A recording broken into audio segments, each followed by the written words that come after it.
가룟 유다는 은 30에 예수를 팔았습니다. 당시 가룟 유다가 받은 은 30에 대한 가치를 찾아봤습니다. 대체 그 돈으로 무엇을 할 수 있기에 예수를 팔았는지 궁금했습니다. 마태복음 26장 15절에 내가 예수를 너희에게 넘겨주리니 얼마나 주려느냐 하고 흥정을 합니다.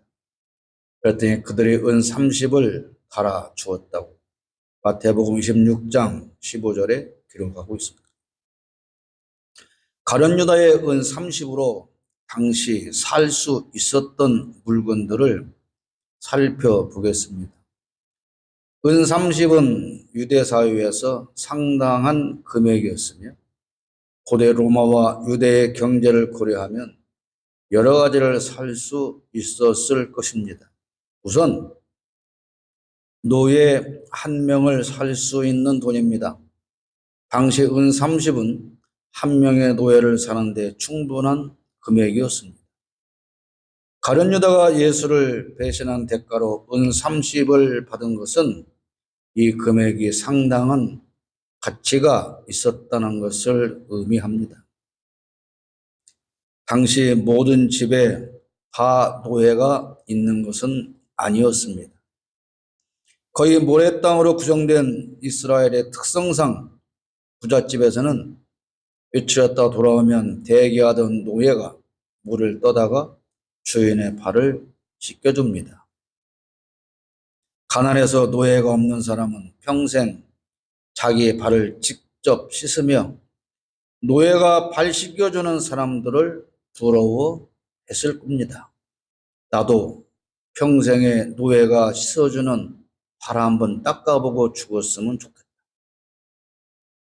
은 30은 최소한 이런 발 씻어주는 노예 한 사람을 살 수 있는 돈입니다. 노예를 한 사람이라도 두고 부리려면 상당한 권력과 재산이 있어야 할 것입니다. 그래서 가난한 사람들은 말씀드린 것처럼 부자가 되어서 최소한 노예 한 사람쯤은 부리고 사는 게 꿈이었을 수 있습니다. 아마 가룟 유다도 그런 삶을 살고 싶었을지 모릅니다. 그래서 돈이 필요했을 겁니다. 또 은 30은 소, 양, 염소 등의 가축을 구매할 수 있는 돈입니다. 가축은 당시 농업사회에서 중요한 재산이었기 때문에 은 30으로 여러 마리의 가축을 살 수 있었습니다. 당시 유대 서민의 삶에서 중요한 부의 수단은 가축을 기르는 것이었습니다. 그래서 가난한 사람들은 다른 부자들처럼 몇 마리의 가축이라도 기르면서 살고 싶었을 것입니다. 특히 가축은 하나님께 제사하는 제물로 사용되는데 부자는 늘 소를 제물로 드리지만 가난해서 돈이 없는 사람은 이런 부자들을 부러워하며 평생 비둘기만 제물로 드리게 됩니다.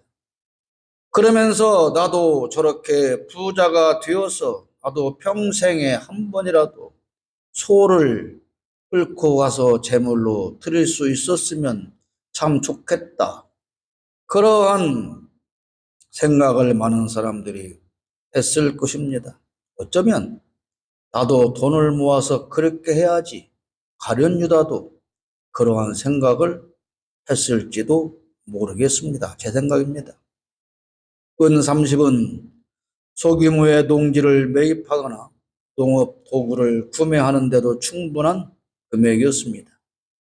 농업 도구는 농업 생산성을 높이는 데 중요한 역할을 할 수 있기 때문입니다. 7절에 의논한 후 이것으로 토기장의 밭을 사서 나그네의 묘지를 삼았다고 기록하고 있는데 가룟 유다가 나중에 은 30을 반환하고 목매어 죽은 다음 대제사장들이 이 돈으로 땅을 사서 나그네의 묘지를 삼았다고 합니다. 묘지를 만들 만큼의 땅을 살 수 있는 상당한 금액이다. 그런 뜻입니다. 또한 이 은 30은 고급 의복이나 생활용품을 구매할 수도 있었습니다. 은 30은 한 가정의 생활을 유지하는데 상당히 도움을 주는 그런 금액이었습니다. 은 30은 당시의 경제 상황을 고려했을 때 상당한 가치를 지닌 금액이었으며 여러 가지를 구매할 수 있는 금액이었습니다. 이런 금액이 예수님 배신의 대가로 사용되었다는 점에서 그 상징적인 의미가 매우 크다는 겁니다. 이렇게 은 30은 상당한 가치가 있는 금액입니다. 그런데 우리가 주목해야 할 것은 예수님께서 잡히시던 날 마지막 만찬을 하시다가 제자들의 발을 씻기신 사건이 있습니다. 예수께서 제자들의 발을 씻기신 것은 스스로 노예, 즉 종이 되셨다는 것입니다. 발을 씻는 노예 한 사람을 구입할 수 있는 은 30, 그리고 예수님은 스스로 발을 씻어주는 노예가 되셨고 예수는 그 은 30에 팔려갔기 때문에 결국 예수 그리스도는 발이나 씻어주는 한낱 천한 노예 한 사람의 값을 받고 값으로 그러한 천한 노예로 팔려가셨다. 그런 뜻이 되는 겁니다. 요즘 대한민국은 무법천지가 되어버렸습니다. 국가의 권위를 짓밟고 시스템을 파괴하고 국민의 인권마저 짓밟고 상처를 안고 살아가는 사람들의 아물지 않은 상처에 소금을 뿌리는 모든 그런 악한 일을 주동하는 자들은 안타깝게도 목사와 장로들이며 수많은 기독교인들이 부화묘동하고 있습니다. 자고 나면 그런 목사들 이름이 새롭게 더해지고 있습니다. 이른바 김건희 권익위원장이 되어버린 국민권익위원장 유초라는 아주 역사 깊은 상동감리교회 장로입니다. 내란 수괴 윤석열과 그 일당의 인권을 보장하겠다고 나선 인권위원장 안창호도 장로입니다. 악의 축으로 등장한 정광훈과 소년부를 비롯한 수많은 목사라는 자들이 나라를 망치고 있습니다. 요즘 내란 세력의 선동자를 자처하고 나선 전한길 역시 기독교인으로서 한때 간증 집회를 다니며 그 간증을 듣는 많은 사람들의 감동을 자아냈고 눈물도 흘리게 했던 사람입니다. 그는 지금 소년보 교회의 교인입니다. 그런데 여러분, 왜 저들 태극기 부대 노인들은 태극기와 송조기 그리고 심지어 이스라엘 국기를 들고 나와서 설치는지 궁금하지 않습니까? 왜 그런지 여러분 아십니까? 우리가 이들을 무조건 비난하기에 앞서서 이해하고 넘어가야 할 부분이 있습니다. 우리 한국 기독교의 역사는 일제강점기 시작과 함께합니다. 일제가 한국을 침탈하려고 하고 있을 때 기독교도 들어왔다는 것. 당시 일본 침략의 위기를 맞은 대한제국의 고종은 선교사들의 힘을 빌려 일본에 대항하려고 합니다. 선교사들은 복음과 함께 선진국 신분물을 들여오고 국민 계몽과 함께 학교와 병원을 세우고 가난한 백성을 구제합니다. 요즘 계엄령이 아니고 계몽령이다라고 하는 말을 우리가 그 의미를 생각해 볼 필요가 있는 겁니다. 일제강점기 때는 기독교가 태극기와 십자가를 함께 들고 독립운동에 앞장섰습니다. 물론 후에 총회가 신사 참배를 결의하기도 하였지만 그때는 진보든 보수든 함께 탄압하는 일제에 맞서서 기독교가 같이 싸웠습니다. 진보든 보수든 공동의 적, 탄압하는 일제에 대항하여 함께 태극기를 들고 싸웠다. 그런 말입니다. 그리고 6.25 한국 전쟁으로 폐허가 된 나라에서 국민들이 온통 굶주리고 있을 때 미국에서 엄청난 원조 물자가 들어옵니다. 이때 굶주린 국민에게 먹을 걸 주고 미국에서 선교사를 파송해서 기독교가 들어와 일제에 항거하게 하며 국민을 계몽한 것들이 미국에 대한, 그래서 절대로 잊으면 안 되는 은혜다. 이 미국에 대한 은혜를 잊는 것은 짐승이다. 그렇게 기억하고 있는 겁니다. 일제와 함께 싸운 기독교와 한국 전쟁에서 미국의 도움으로 공산화를 막았고 우리가 굶주릴 때 먹여주었던 그 미국에 대한 은혜를 절대 잊으면 안 된다. 그래서 잊지 말자. 미국 성조기를 들고 다니는 겁니다. 그럼 이스라엘 국기는 왜 드냐고요? 태극기를 드는 이유와 성조기를 드는 이유는 이해가 되지 않습니까? 한편 그럼 왜 이스라엘 국기도 드냐고 말이에요. 이스라엘은 기독교의 창시자 예수 그리스도의 조국이다. 그러는 겁니다. 그러나 그건 착각이죠. 이스라엘은 예수를 믿지 않습니다. 그리고 이런 시대를 극복하고 오늘의 대한민국을 만든 1등 공신이 바로 본인들, 노인들이라는 겁니다.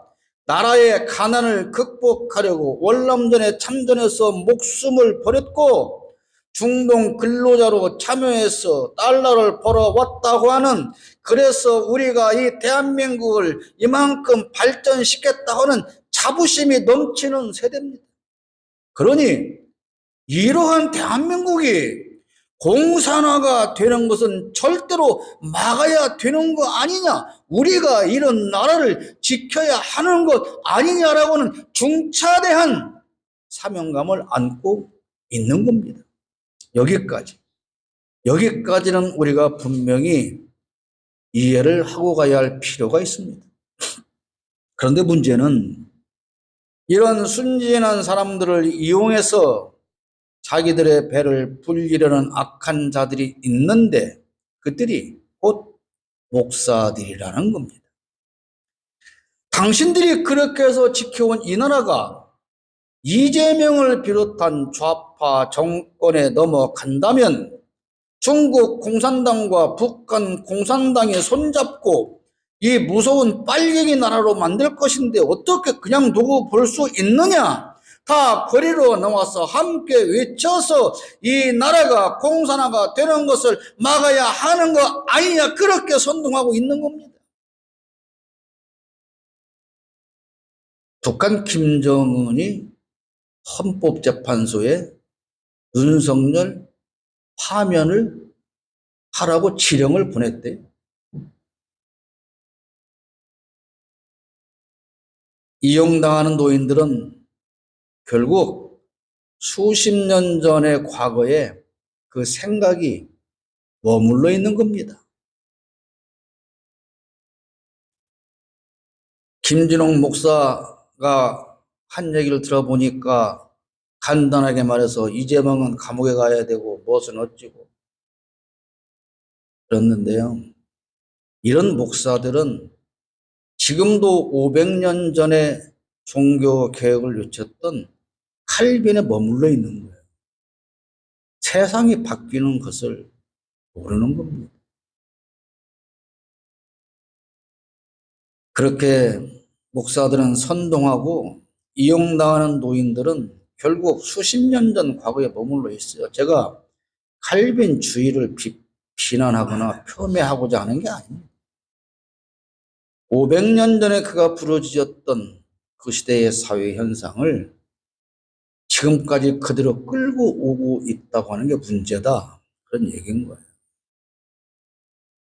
그렇게 이용당해서 거리에서 쏟아져 나오는 게 애국이라고 생각하는 그 부모들로부터 배우고 세뇌당한 일부 젊은이들마저 그들과 함께 이용당하고 있습니다. 전광훈 소년보 등이 그렇게 가르치고 신천지가 그렇게 가르쳐서 길거리로 내보내는 겁니다. 목사들이 철없는 아이들을 범죄자로 만들고 있습니다. 각 교회마다 대안학교를 세워서 모든 청년들을 기독교인으로 만들어서 대한민국을 기독교 국가로 만들자고. 모든 교육은, 공교육은 사회주의화되어 있기 때문에 거기에 아이를 맡기면 안 된다. 이러한 짓을 하고 있는 거예요. 그러면 우리 같이 이 작은 교회에서 우리 진호나 담비 같은 학생을 바르게 복음적인 교육을 통해서 길러내야 하지 않겠습니까?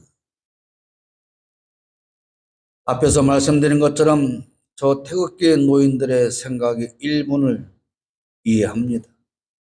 큰 틀에서 저들을 이해하고 비슷한 자긍심을 갖기도 합니다. 그렇습니다. 우리는 그런 세대에 맞습니다. 다시 말씀드리지만 그러나 사람은 과거에 머물러 있으면 안 된다는 겁니다. 변한 세상을 바라보고 바르게 판단하고 깨달아야 하는 겁니다. 한국교회가 처음부터 보수화가 되었던 건 아닙니다.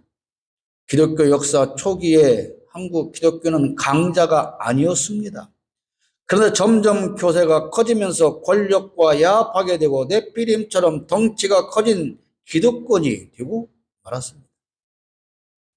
1980년 여의도 광장에서 빌리 그레이엄 목사를 초청해서 열었던 한국 기독교 100주년 기념 전도대회 때는 110만 명의 기독교인이 참석을 했고 그때 통역을 담당했던 사람이 김장원 목사입니다. 이때가 한국 기독교의 절정이었습니다. 그리고 기득권이 된 교회는 가진 것들을 지키기 위한 보수의 길을 가게 됩니다. 지켜야 하거든요.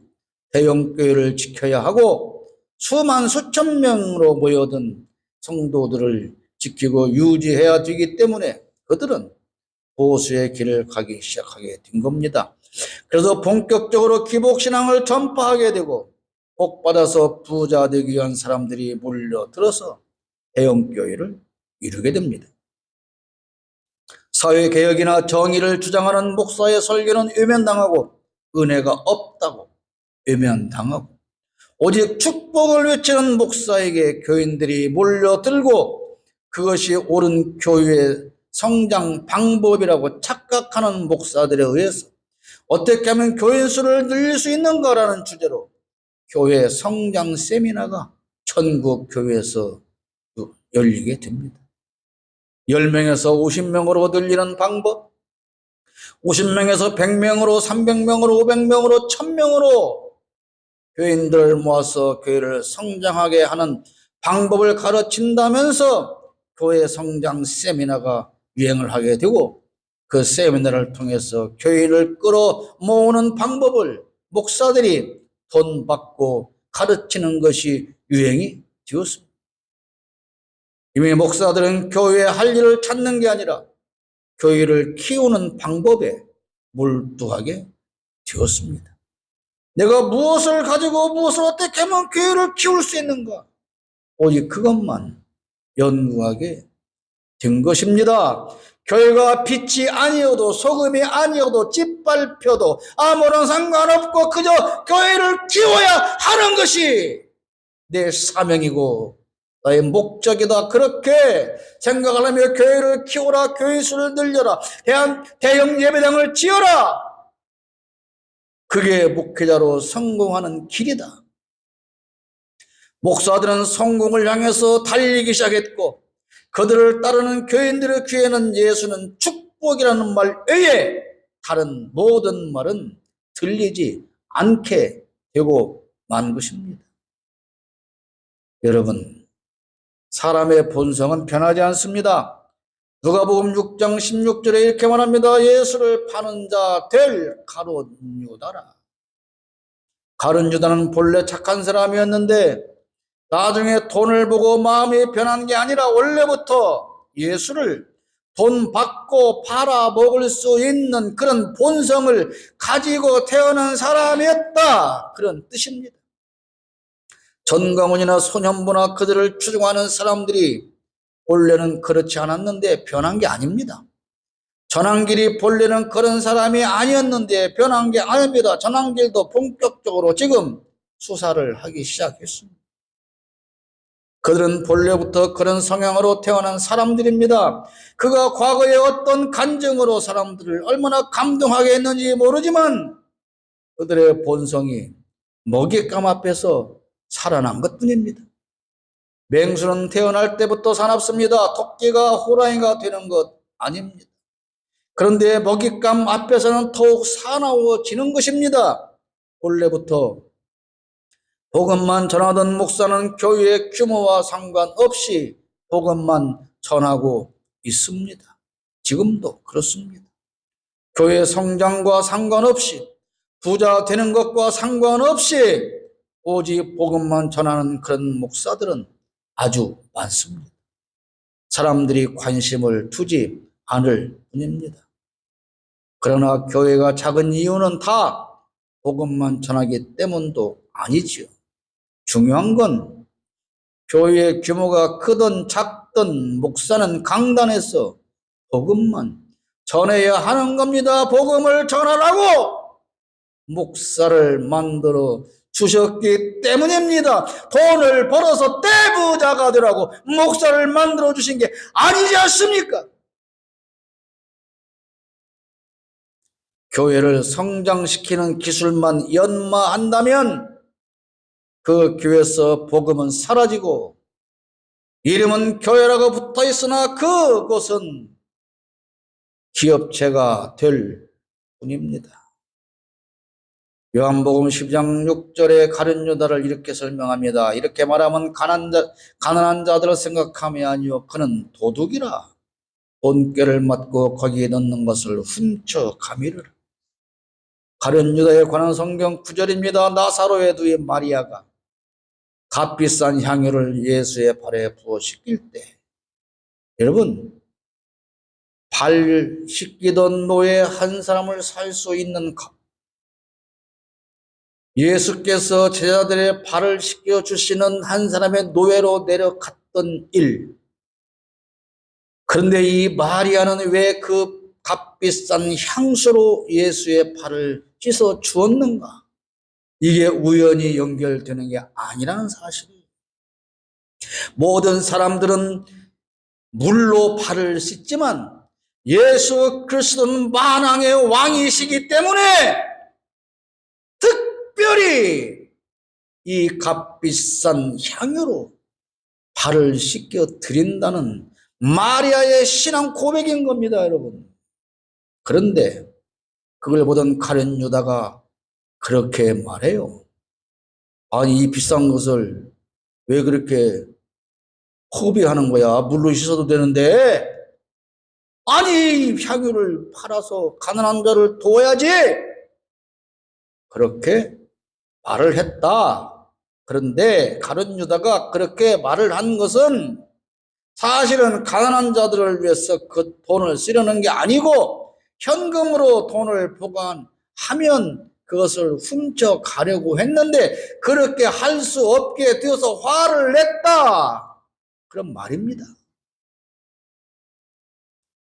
아주 오래전에 있던 실화입니다마는 어느 교회에서 예배 시간에 헌금한 사람을 호명하며 기도하지 않았어요.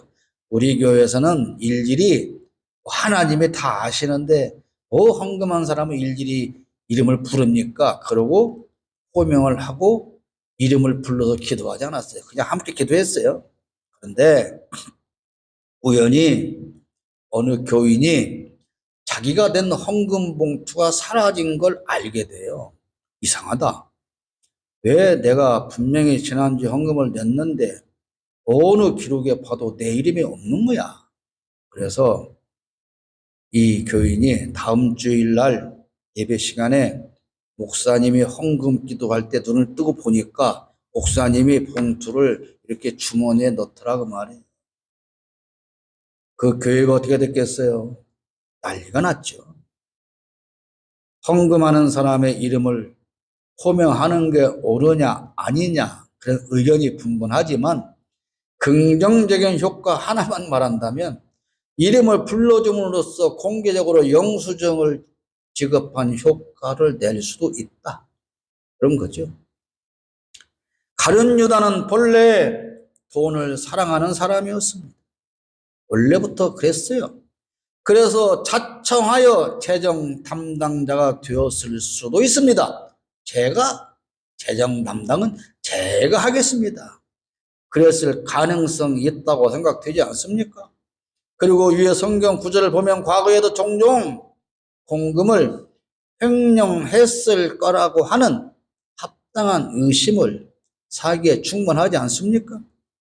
그렇다면 가룟 유다는 오직 어떻게 공금을 횡령할 수 있을지에 대한 생각만 했을 것 아니겠습니까? 예수님에 관해서는 관심이 없었다는 뜻입니다. 가난한 사람에 대해서도 관심이 없었다는 뜻입니다. 옛날이나 지금이나 돈을 사랑하는 사람은 돈을 사랑하고 권력을 탐하는 사람은 권력을 얻기 위해 애를 씁니다.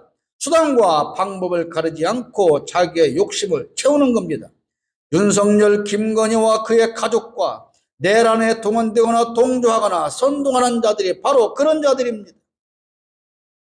일부 극우라고 할 수도 없고 기독교인이라고 할 수도 없고 더구나 목사라고 할 수도 없는 돈에 눈 먼 자들이 하나님을 팔고 예수를 팔며 공포 마케팅을 하면서 가련한 사람들의 지갑을 털고 있습니다. 이들은 그저 돈벌이에 미쳐 수단과 방법을 안 가리는 사기꾼일 뿐입니다. 앞에도 말씀드렸지만 소년부는 대한민국을 아시아 최초의 기독교 국가로 만들겠다고 합니다. 지금까지 무슨 수로 대한민국을 기독교 국가로 만든다는 겁니까? 전광훈은 애국운동을 위하여 돈이 필요하다면서 가난한 사람들의 지갑을 털어갑니다. 그럼 소년부는 기독교 국가 건설을 위해서 돈이 필요하다. 그러니 헌금해라. 그렇게 말하지 않는다는 보장이 있겠습니까? 그런데 그들이 말하는 그 기독교 국가는 어떤 나라를 말한다는 겁니까?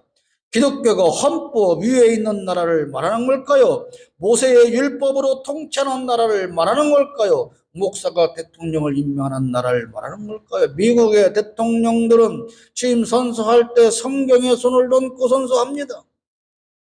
그럼 미국은 기독교 국가입니까? 온 국민이 다 기독교인이 되어서 교회를 다녀도 성경이 헌법 위에 있어도 돈에 미쳐 날뛰는 사기꾼들이 있는 한 세상은 달라지지 않습니다. 모세의 율법으로 통치하는 나라를 만든다고 해도 설령 목사가 대통령을 임명하는 나라가 된다고 해도 달라지지 않습니다. 이스라엘이 하나님 국가가 아니어서 망했습니까? 소용없는 겁니다.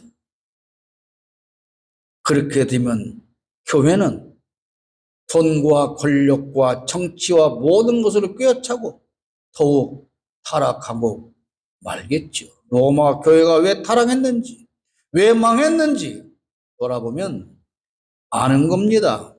기독교 국가는 교인이 많고 교회법이 헌법을 지배하는 그런 나라가 아닙니다.